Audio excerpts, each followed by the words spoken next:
we use the breast as a comfort. It's something we've done ever since we're young, and so often women try and take that comfort eating away without giving themselves another way to process and manage the emotions that they're going through, so they end up going back to it because it's the only thing they know that work. Welcome to Get Pregnant Naturally, where functional medicine and natural fertility solutions will help you get pregnant and have your baby.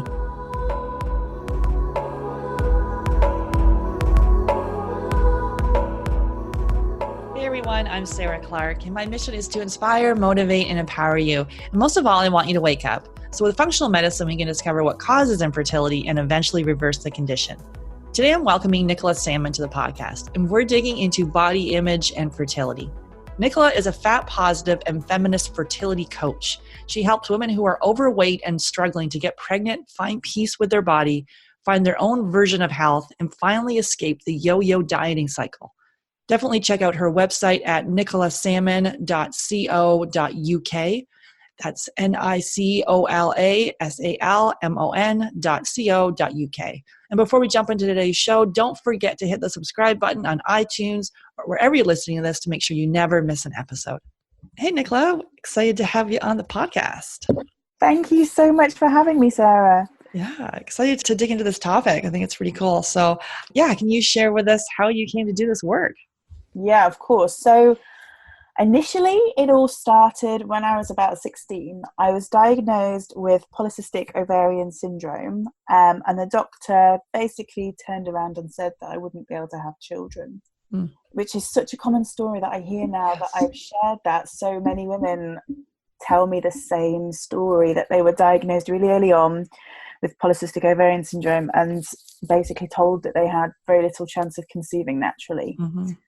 So that was where my journey started. I had really irregular periods. I put on a lot of weight, acne, excess hair, the kind of typical PCOS picture that you'd normally see. And I basically went about life, went to school, went to uni, did all that stuff. It wasn't till kind of now looking back on it that I really realised that it had such a negative impact on my self-confidence, my self-worth. It really affected the guys that I dated, because I didn't really believe that anybody would want to date me, because I didn't think I could have children, and I wasn't really in love with my body, and it was a really weird thing to go through at such a young age. And then what happened next? I was at uni, and then a really strange incident happened when I was living in London. So I was living in a slightly dodgy part of London, and a guy got shot outside my flat, which was pretty traumatic. And saw the whole thing. It led to me being diagnosed with PTSD because I had nightmares, couldn't really leave the house, struggled to get to work. And it was a few months after that happened, I stumbled into a therapy centre trying to get some help, because counselling didn't really help me. I tried antidepressants and they didn't really help me. And it wasn't until I tried acupuncture that I was able to kind of get back to work and return to having a normal life. So it was that kind of led me down natural medicine. I was like, oh my God, why does this work? I have no idea what happened to me, but I feel so much better. So I decided to train as an acupuncturist. And then I did my training. I trained as a naturopath at the same time. That's what led me to the natural medicine work that I do. And then obviously, due to my own issues with PCOS and expecting it to be really difficult for us to have children, I was really interested in working with women who had fertility issues. So I did that for a little bit. And then I was seeing more and more women with emotional problems. All this goes hand in hand. Obviously, it's a completely holistic picture. And I knew that I needed to add something else into my skill set. So I trained as a fertility coach, so I could help kind of coach women through, everything that's going on in their life, not just the physical stuff. So that's kind of what led me into being a fertility coach and acupuncturist. And then it's been this year that I've really been able to step up and focus on specifically helping fat women with their fertility journeys, because it's a journey. And for me, it's been a really long journey. getting to a point where I feel comfortable in my own skin, where I feel comfortable being a fat woman and talking about this stuff. And it was only really when I had my own babies, because it wasn't difficult for us to have our children. It was actually really easy for us to conceive.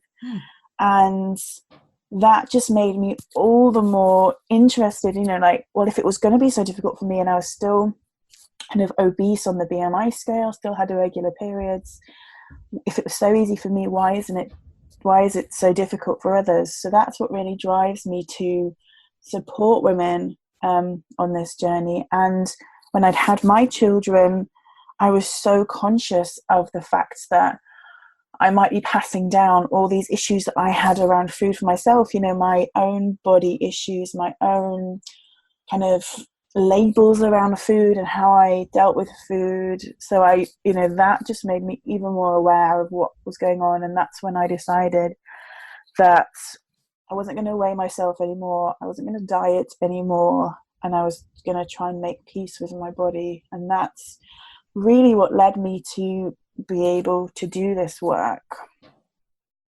Yeah, I love that. Yeah, don't count calories, count chemicals.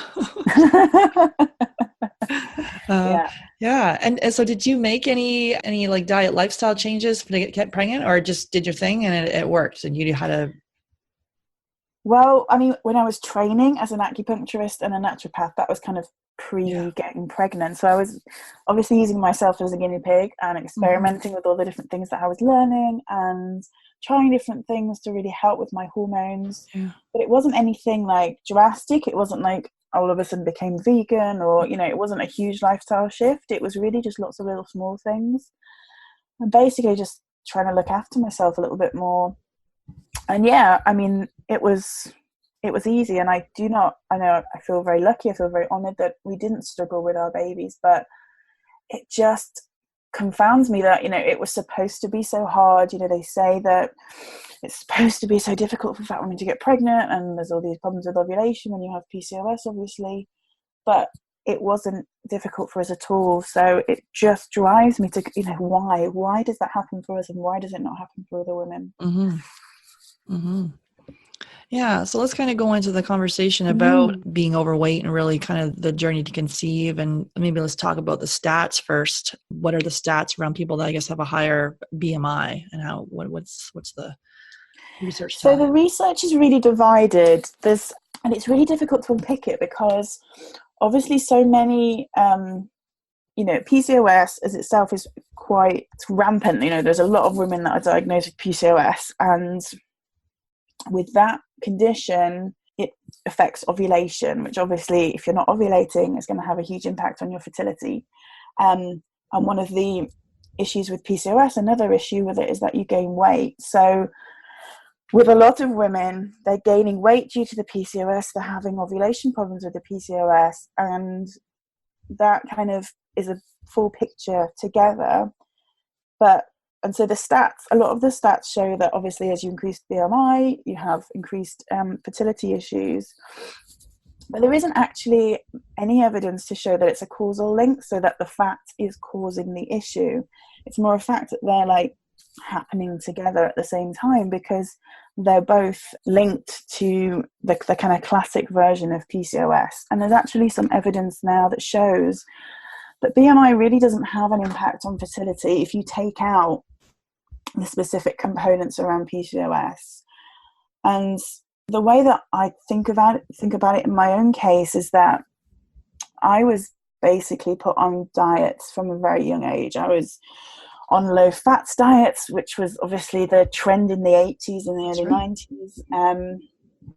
And from maybe 8 or 9, I was watching what I ate and counting calories. And for me, that low fat, that messing with my metabolism, that changing of my diet from a really early age, I think is actually having a huge contribution to the fact that I then went on to develop PCOS. And for me, being able to separate out those, for women who are overweight, and the women that have this history of kind of yo-yo dieting and really kind of messing with what they're eating on a regular basis, trying to lose weight, trying to follow the latest kind of low carb, low fat, keto, all the different diets and things that we have, there really isn't a way to separate, because so many overweight women have this history of yo-yo dieting. So I find it really interesting that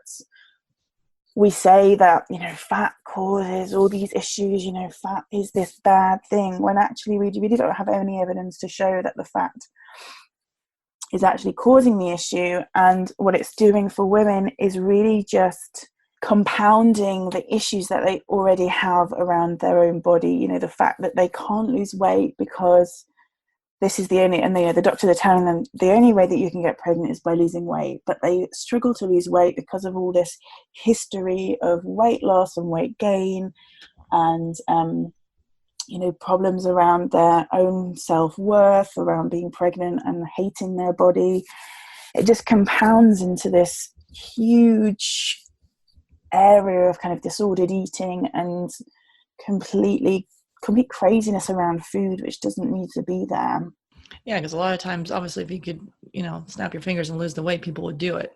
Oh, instantly. Yeah. If somebody made a pill where you could just take it and you'd lose all that weight, they'd be a bazillionaire, because so many women would take it. But it really isn't about the weight. It's just this, in our culture, we have this idea that weight is bad and that weight equals unhealthy, but there's so much evidence and research out there now to show that that's not true, that you can be overweight and you can be healthy and get pregnant. I'm sure we all know people that are I do overweight and fat and had very healthy pregnancies, very healthy children. So it just, for me, doesn't make any sense that so many women are being dehumanized and made to feel shame and judgment around their weight, when we don't know that that's the issue at all with them getting pregnant. Mm-hmm. And being told by a doctor saying, wait, even for IVF, we won't be able to do IVF if you're not a certain weight. And then the woman putting all this pressure. Yeah, what are you seeing there when people are told that, sorry, you can't even help you? It's so sad, because it's just... Sorry, I just interrupt there. There's a episode of, I'm not sure if you watch This Is Us. Yes. Yeah, and I'm like, everywhere I go, every show I like lately, there's something around IVF. But yeah, so she's overweight, and they wouldn't accept her for IVF because they said it was a huge a risk. And obviously in the show right now, she's pregnant, and I don't know what's going to happen. But yeah, that's, sorry to interrupt on that one, but I just that was kind of no, I mean, it's really important. Topic. Yeah, that they're showing it in the media, but it's so common that women are being turned away from getting treatment. And the evidence shows that BMI doesn't have a huge impact on the outcomes for IVF. It's just that these women need higher doses of the drugs, which makes complete sense because they have larger bodies. It's not, it's not a negative. It's just personalized medicine, being able to give them larger doses of the drugs for larger bodies. And when a woman is told that they can't have this treatment and they need to lose weight, then it's so detrimental to their health, their mental health. And then obviously they're going to try and do everything they can to lose the weight. And so many times that's really restrictive diets, that's punishing exercise. And we know that these things are detrimental to fertility. We know that if you're putting yourself in that mode where you're overstressing your body with these kind of restrictions and exercise, that it has a really negative impact on your body, and your body just kind of goes into this stressed out state where it's actually sending all the resources away from your reproductive organs because it feels like it's in an emergency situation.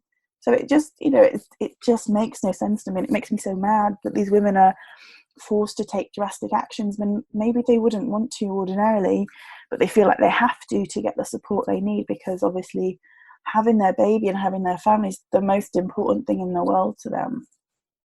Mm-hmm. Yeah, so some of the common issues, anything else you wanted to add with that as someone that's been told to lose weight for pregnancy?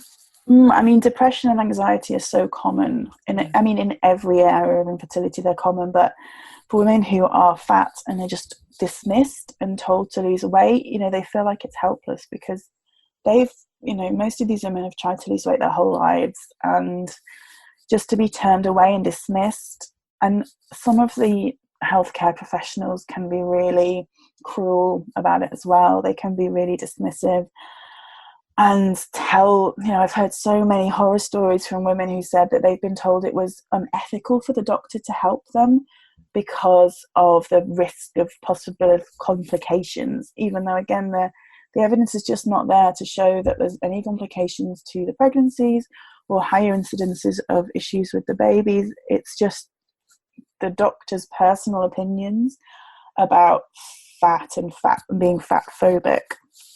And it just leads to more hatred and more distrust of their own bodies, which is this just negative, vicious cycle of the more you hate and distrust your body, the less likely you are to get pregnant. So it just leads down this horrible, vicious cycle where women just feel so isolated and just in this kind of pit of despair. And it's just it just doesn't have to be that way.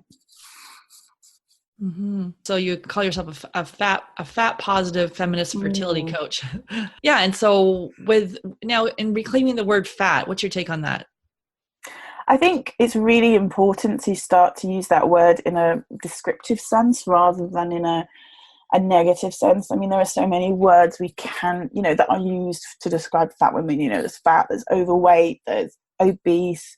And I think using and reclaiming the word fat is really important because fat isn't inherently a bad word. It's just we've used it to create this kind of demonized version of it. And by reclaiming it, it's kind of this, still owning it and still owning being a fat woman and saying, yes, I'm not denying that that's not true because it is, but it doesn't mean anything about me other than I have fat cells on my body. Mm-hmm. And so the fat shaming, how do we flip the script, or how do we stop it, I guess? I mean, this is it's a tricky question because there are, it's endemic everywhere. Right. It's in everything, and it's in every, the diet culture is just seeped into every area of our lives. But the first thing we need to do is to mind our own business. And I think this kind of goes for most things where we're so worried about what other people think about us that we're almost always trying to help people, but in a really unhelpful way. So maybe you're gonna say something to somebody this Thanksgiving about, oh, you sure you want to go for an extra portion, in a kind of well-meaning but not really kind of way where you're just trying to, it's really tricky, but it's just about letting people get on with eating what they want without it being such a big issue, letting people enjoy their food, and just fertility is one of these things where people always ask, and then if you are going through fertility struggles and somebody asks you, oh, are you not going to have children yet or whatever, then it's always this really awful situation where it's really none of their business to be asking those questions anyway. And if somebody says something, then it's awkward, or if they don't say something, then they feel awful. So it's really just a case of knowing our own boundaries and being aware that, okay, that's a really personal question. We shouldn't be asking what people eat. That's their own business. We shouldn't be interfering with that. Mm-hmm. And it's also about, trying to dismantle the diet culture for ourselves. I mean, it's so endemic everywhere. Just being aware of it and seeing it in the world, and noticing when we're labeling our food good or bad, or having a treat day, or, just really watching how we define who we are based on what we eat. So you'll think, oh, I've been a really good girl today because I ate, this really good food, or I had this really, I moved my body in this particular way. But realistically, those things don't make us who we are. They're not part of our personality, or they don't mean we're a good person or a bad person. So I think from a very personal level, just trying to separate out that food and exercise and all these things don't mean anything about ourselves. Yeah, our true being is, I know. Yeah, it's how we, it's interesting, right? So it's and so I guess how do we, with like positive body image, talk Mm. a lot about with our, our young girls, and they're, Yeah, and you're going preparing for motherhood, and then being able to, yeah, mother a young girl too, with, because a lot of times even people that don't struggle with weight are not saying nice things about their body, and then their daughters are hearing it. it's so true, and it's something that's going to affect the next generation so much if we can't see this and start to address it. And it's, like, I have two sons. I know it's going to affect them as well if they see me talking negatively about my body, or if mummy has something different on her plate from everybody else, like two celery sticks rather than a whole real meal. Mm-hmm. They see these things and they absorb these things, and I don't want that for any of our children. Yeah, so it's kind of, so some positive body images. What are some things that you, I guess, the one that's struggling with, that's looking to prepare their body for a baby, how do we flip that around if someone is feeling poorly about their body, I guess, perhaps, or a lot of the times we're very critical, self-critical. Yeah, and it's so common. And I think the first thing to remember that is fat is not bad. Like, we just have this association that being fat is this horrible thing about us that means so many things. But actually, they're just cells. It doesn't mean anything bad about you. And it's really about thinking, okay, so I'm feeling awful about myself, but somebody, in the diet culture, someone is profiting from you feeling rubbish about yourself. So if you are feeling like you need to lose weight, if you go and join a diet club or start on some like shakes, or someone is profiting from you feeling rubbish about yourself. And it's, this is, so many adverts are based on you wanting to feel this different way from where you are now, and making you feel bad about who you are, so that you'll go and buy more stuff, or you'll go and join this thing, or you'll go and do this. So just being aware about, okay, well, actually looking at all the evidence that I have around me, does this mean that I'm actually a bad person, or does it just mean that somebody's trying to take advantage of how I'm feeling right now, and trying to get me to buy something or get me to do something to make me feel better, when actually inherently I'm a good person already to start with, and I don't need to change a single thing. Mm-hmm. Yeah, and when we work with people, it's sort of with the functional medicine approach, it's kind of Mm. like, if you just fuel your body with awesome organic foods that taste good, and you cut out the, you're not eating processed food, the weight will just, not to say you got to lose weight, but the weight just will kind of start to come off naturally. It's not, but that's not to go in and attack the weight. It's Mm. sort of we don't want to look at it that way. It's more like, let's just fuel yourself with stuff that makes you feel good.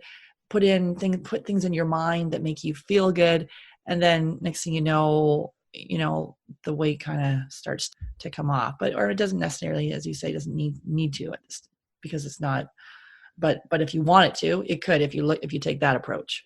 Yeah, I mean, there's nothing inherently wrong with wanting to lose weight. It's more about the intention of why you want to do it. Do you want to do it to feel like you can move your body more and feel better in yourself, and feel great in yourself, or are you doing it because you have these external pressures around losing weight? Mm-hmm. But I completely agree, like, listening to your body, tuning into what your body needs and what your body wants. We're so often told, from a really early age, that that's not what we do. We've got to finish our meals, and we've got to eat everything on our plate, and we've got to Yeah, do this and do old this around fashioned. food. And it just takes us away from listening to when we're full, when we're hungry, what we want to eat at a particular time. And taking it back to that, your body will just find its own natural set weight eventually, and we don't have to worry about controlling that in our body. Our bodies are so infinitely more complex and intelligent than we are around all that stuff, and it will figure out what it needs to do to get us to our healthiest and safest place. because we Yeah, just got to trust it. yeah. I say people, if they have a craving, it's like you want to have the cake. Well, put the cake, a piece of cake, on a nice plate. Sit down at either your dining room table or at the table. Don't read, don't listen to music, whatever. Just sit there and enjoy like every last morsel. Because a lot of the times when we're eating, we could be in a rush or we're upset about something, and we've just like, got the bag of chips or the cake and we've eaten the whole thing. Whereas if you just take it and really chew each bite, and then you're satiated, because it could be something, and maybe it's not even that you're hungry, that there's something else going on in there, and you keep pushing down those feelings and not being able to acknowledge what it is we're going, especially trying to get pregnant, that Mm. that those feelings that we, are maybe some strong feelings that we're not acknowledging. And maybe in that time we don't actually need the cake, we need a girlfriend, or you need your partner to talk to be able to, or a coach or therapist, whatever, to speak to someone about some of these issues.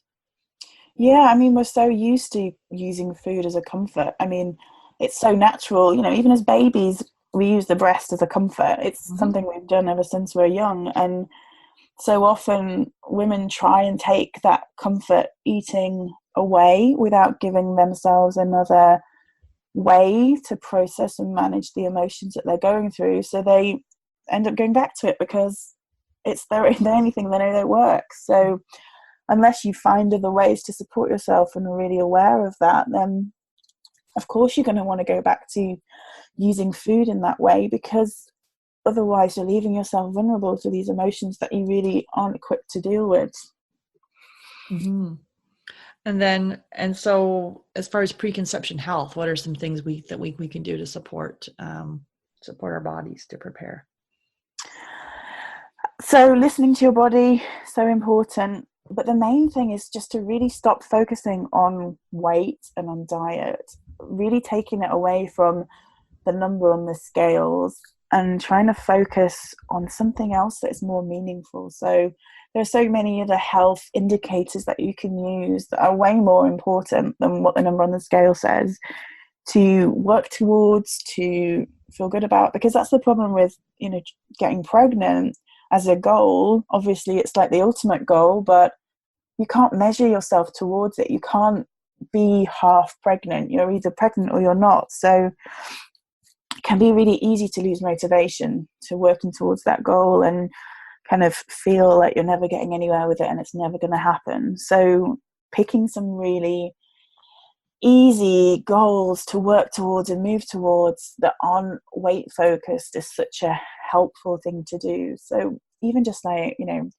adding one more veg in a day, or making sure that you're staying hydrated, or getting an extra hour's sleep, or tracking your energy and seeing what affects it. All these things are really easy to monitor and track and motivate yourself with, because you can see the changes really easily. And I always say that this kind of fertile label that we have always almost seems to be like this like extra level health, it's this like gold standard health. But really, when you're aiming towards feeling as healthy as you can, that's when you're going to be as fertile as you can. It's not this like extra bonus level that we can all attain. Your fertility is just another sign of your health. So anything that you're doing in your life that's making you feel better in yourself is going to be taking you a step closer. Yeah, so small steps. Like we Mm. work with couples for like months on sleep hygiene. So just making sure you get to bed before 10:30. After that, you kind of get your second wind, and it could be hard to get to sleep, or actually prioritizing sleep, getting the seven Mm. 7 to 9 hours, which is important. And then, like, because without that, you could then be making different food choices throughout the day. If you're just dragging your little butt through the day, you could be tired. And then, That's it. And it all impacts each other, right? It's not like it's all separate systems. They all interplay and interact with each other. And, however much that you've had will affect how much coffee you drink and the food choices you eat. And that'll affect your energy and your mood. And then you'll go to bed. And, it all just interplays so cycle. closely. Yeah. Yeah. And there is, like, I always thought I was like this I always used to be this spontaneous person where I'd leave the house and not bring a water bottle or any kind of snack. I just leave and off I go. And now I'm like, because I don't do gluten or dairy, And so when I leave, I'm like, okay, I probably need to have some sort of snack. So I usually leave my water bottle. I leave to have some sort of snack I'm on a date kick right now. So, but like things that'll, if you do have that craving and you're stuck somewhere, you can grab into your purse and you have it. So your blood sugar is not going to plummet, and then you're going to be, the hangry will kick in, and Yeah. it all goes down the tube. So it's maybe a little bit of preparation, so you're not running to the fast food or wherever it is you want to go to, which for someone that was like super spontaneous like that, leaving, and I'm like, oh, now I gotta always bring a snack. I feel high maintenance, but it just makes you feel good. You do things that make feel good for you. That's it. It's that simple, isn't it? Mm-hmm. Mm-hmm. And then, so yeah, here's a big question. So how do we cultivate self-love, love and acceptance of our body? I think it really starts with being neutral with our bodies. So obviously going from like 0 to 60 is a long way. So it's like going from like having this complete mistrust and hatred with your body to this place of self-love and acceptance is obviously where you want to aim for, but there's a middle ground where you're just neutral around your body. You don't love it, you don't hate it, you're just somewhere in the middle, and aiming for that to start with is really okay and really an easier place to get to, because it's so much easier to be able to imagine that actually I just don't hate the way I look right now, rather than this picture of, oh my God, I love my curves and I love who I am, because it is baby steps, and it is meeting people where they're at and just taking it one step at a time. So just being able to stand in front of a mirror and just looking at your body, even just being able to do that is a big step for some people. Mm-hmm. I know for a long time I used to actively avoid mirrors when I was shopping because I just didn't want to see myself in a mirror. It made me feel worse. Mm-hmm. So now just being able to walk past the mirror and not be triggered by it is a really big thing. So taking small steps, finding bits of your body that you do love or actively don't hate, and just building on it really slowly. Most people can say they love their eyes. So even if it's nothing else, just starting there and seeing how you can slowly build it. Mm-hmm. That neutral part, and yeah, as you say, picking a body part, or with Louise Hay, who does the mirror work and looking deep into your eyes and saying I love you. When you first try that, you may want to run out the room, but as you and sort of peek around the corner there, but as you begin to do it, and it's like gazing like deep into your soul, that I love you. And we're so much more than our bodies. So many people, when you're in this diet trap, it becomes everything. It becomes, the food that you eat and the way that you look and your weight becomes, I'd say, like 80 to 90% of the stuff that you think about. And it doesn't have to be like that. We are so much more than our bodies. And sometimes it's just remembering that actually, if you stop thinking about food for a little bit, you've got so much more energy to think about way more interesting and exciting stuff. Mm-hmm. And so you also call yourself a feminist fertility coach. So yeah, let's share with exactly what that is.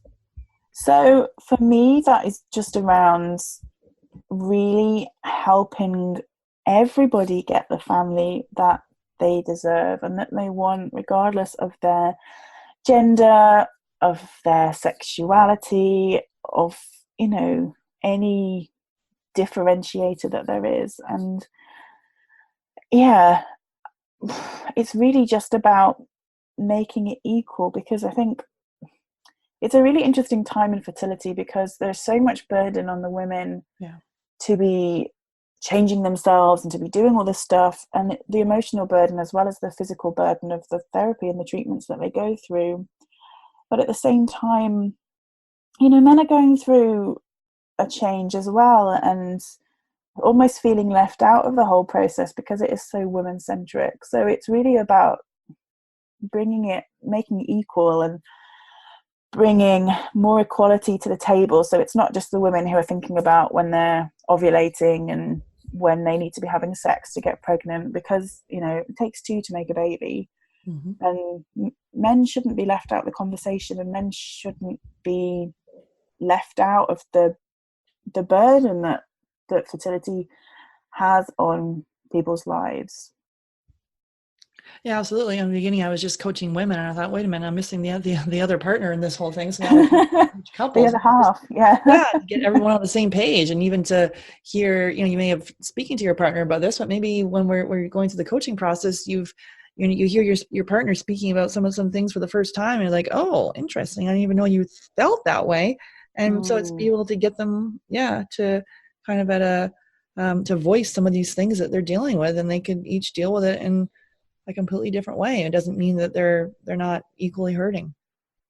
That's it. And so often the guys feel like they have to be the rock in the relationship, Yes. while the women, lean on them. And inside, they're hurting just as badly. And, they don't, this is a massive stereotype, but guys don't talk about this stuff as maybe much as women do. So they're just, again, feeling isolated and alone. And it, it obviously has a huge negative impact on their mental health and their well-being. And it doesn't have to be the same stigma that it used to be about men's virility and it not meaning they're a man, and all these kind of typical things. We're all just human beings in a human experience, wanting to have a family, whether you're man, woman, transgendered, non-binary, whatever identifiers you use. It's the same instinct and the same desire that we just want to have children. Mm-hmm. Yeah, I love that. Okay, is there any resources that you like to recommend? A book or a website or an app, anything that you're like obsessed with, loving right now? So it's a funny one that I've got. It's a website called plusmommy.com, and it's run by this amazing woman called Jem. And it's a pregnancy website for plus size women. But what I really love about it and why I recommend it for my women is it just really shows you what's possible. Like when you're fat and you want to get pregnant, all you see is evidence that shows you that it can't happen and it's not going to be possible for you. And you find all the evidence around you that confirms your belief that you can't get pregnant because you're fat. And so I really like to encourage women to go on this website, because it just shows you that it is possible, that so many plus size women get pregnant and have really healthy and really happy pregnancies and go on to have really healthy and happy children. So I just, it's all about finding that evidence to support the beliefs that you want, that, you can get pregnant when you're fat, and it doesn't mean it's the end of the world. Awesome. So that's plus mommy with a U, mommy? It's mommy with an O. So it's American. Mommy. Oh, yeah. Okay. Awesome. Plus mommy with an O. Yeah, I'm my dad's British and my mom wanted to be British. So I said to my kids, I'm like, you can call me mum, M-U-M. Mommy. Oh. Okay. Yeah. And any other any success stories you'd like to share? Anything that's there's one lady that I've been working with quite recently who was trying to get pregnant for about 6 or 7 years. She had a BMI of around 40, and in the UK that meant she wasn't eligible for any fertility treatment. The doctor just said that she needs to lose weight before he was able to refer her to get IVF. So we started working together about 6 months ago now, one-to-one, and really focusing, rather than on weight, we didn't look at the weight thing, we didn't focus on that, we just focused on all her beliefs around getting pregnant, being fat, what that meant, how she felt around her body. We looked at her lifestyle and what things she was doing around, why she was choosing the foods that she was choosing to eat, and her stress levels and her movement levels, and all kind of every different area of her life. And she made some really positive changes in the 4 months that we worked together. She completely switched her mindset, her thoughts, her feelings around being fat and wanting to get pregnant. There was a lot of shame and guilt around that initially, but we switched that round so she felt more positive every day. She felt better in her mood. She was able to kind of move her body more, because for her previously exercise was this punishment for eating cake or for, being in a fat body. So she found that she really loved swimming, so she started going swimming more often and just really enjoying moving her body rather than it being this punishment thing that she had to do. And what happened for her, a really good story, is that she didn't need to go back to the clinic to have her IVF because she got pregnant naturally. Oh, wow. After about 4 months of working together, and she is 2 months pregnant now. So it was exciting. such a positive end because she didn't have to go back to the clinic. Didn't have to worry about her BMI because she was able to get pregnant naturally. Oh, I love it. Awesome. And so you have a Fat Girl's Guide to Getting Pregnant, and they can find that at nicolasalmon.co.uk/Fat Girl's Guide Getting Pregnant. And we'll have the link in the show notes. And so what can they expect in that guide? So in the guide, I run down 3 really practical ways that you can overcome some of the crap that fat girls have to deal with when they're getting pregnant. So looking at mindset, looking at how to kind of make peace with food and how to just feel better about being in the body that you're in and wanting to get pregnant. I love it. So awesome. We'll have that, as they say, in the show notes. And so thanks so much for coming on the podcast today, sharing your words of wisdom. And this is it's quite a cool topic. And I'm glad you're talking about, some of the stuff that's really reclaiming the word fat and flipping the script, as they call it, and promoting positive body image. And I really thank you for coming on and sharing this with us. Thank you so much for having me, Sarah. Awesome. Hey there, Sarah Clark here. So are you struggling to have your baby? First of all, please know that my heart goes out to you. I support couples worldwide who are struggling with infertility to conceive and have healthy babies. Women like Rita, who gave birth to her beautiful daughter after following my fertility coaching system. Or Danielle, who after 2 failed IUIs was able to get pregnant after a Supercharger fertility discovery call with me. So here's how you get my help for free. So I offer a free Supercharger fertility discovery call, and on that call, I'll create a plan with you that is going to help you fast track your success. So this call is not for everyone, and I'm really picky about who I get to speak with. And I have a strict but totally reasonable criteria that needs to be met in order for us to move forward. So here's who I can help. So first of all, you need to be able to explore your infertility diagnosis in a new light. So this offers for people who are open-minded, they're coachable, and if you can do that and want to double or triple your chances at the fertility clinic or get pregnant, awesome. So let's get on the phone and chat. Also, you must be an action taker. So someone who's committed to seeing results, you're able to follow directions. Don't worry, I'm not going to ask you to do anything bizarre. But if you're one of those people who like to consume a ton of information, but don't like to spend time implementing and seeing results, then the call's not really for you. So I only want to spend time with people who are genuinely committed to their own success. So just click on the link in the show notes and apply, or go to fabfertile.com and click on the free consult. So it's a really short application that just tells me about your health, how long you've been trying to conceive, and how soon you'd like to be pregnant. So seriously, this is going to be the best time you've ever spent on your fertility. Looking forward to chatting. Talk soon. Thank you for listening to Get Pregnant Naturally. Seriously, it means the world to me that you're here. Make sure you hit the subscribe button so you can be notified of upcoming episodes. I'm excited to offer you a special gift. If you're a U.S. resident, text FERTILE to 345-345. You'll be prompted to enter your email address and you'll receive our fertility yoga download.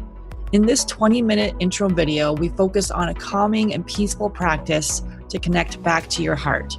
These simple fertility yoga poses can help quiet negative thoughts and make you feel more in control. Download it now and get started today. So for U.S. residents, text FERTILE, FERTILE,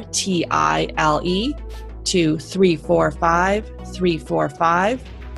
For non-U.S. residents, go to www.yogafreebie.com to access your special gift. That's www.yogafreebie.com to access the free fertility yoga download. And I love this quote by Dr. Mark Hyman, medical director of the Cleveland Clinic Center for Functional Medicine and chairman of the Institute for Functional Medicine. Functional medicine is medicine by cause, not by symptom. Functional medicine practitioners don't in fact treat disease. We treat your body's ecosystem.